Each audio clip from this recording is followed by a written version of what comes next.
Parce que c'est vrai, Hervé Dutu, dans la mémoire collective, on a cette archive qui ne cesse de passer et surtout la balle de match où il y a le service de Yannick Noah et puis la balle le retour de Wilander qui sort, qui est hors du cours. Et puis bon, il y a Noah évidemment qui s'écroule, qui pleure et puis son papa qui arrive.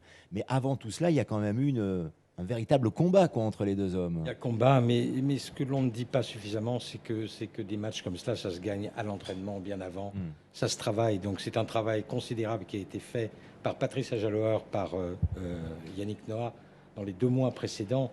Mais c'est vraiment un travail de malade, quoi. C'est vraiment des gens qui se mettent vraiment par terre, qui mettent leur sang sur le cours à l'entraînement. Donc on arrive sur le cours en match avec des certitudes. Et Yannick Noah avait ses certitudes à ce moment-là. Bon, donc c'est un travail de préparation, à la fois mentalement, physiquement. Il était le plus fort physiquement sur ce tournoi-là. Et il l'a prouvé tout au long du tournoi, d'ailleurs. Il était le plus fort. Il a détruit ses adversaires petit à petit. Comment vous pourriez définir, Jean-Paul Lotte, le style Noah pour les plus jeunes qui nous écoutent? Parce que beaucoup disent que Yannick Noah, c'est un bon chanteur, mais c'est aussi avant tout un bon joueur de tennis.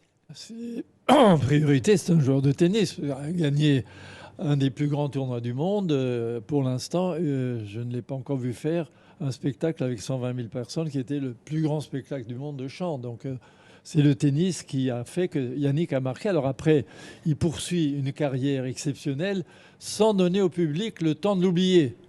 Car à chaque fois, il accomplit quelque chose. Quand il décide d'être un peu fatigué de sa musique, qu'est-ce qu'il fait? Il se propose de reprendre l'équipe de France de tennis et il l'amène à la victoire. Donc, hop, Yannick, vainqueur de Roland-Garros, est à nouveau là.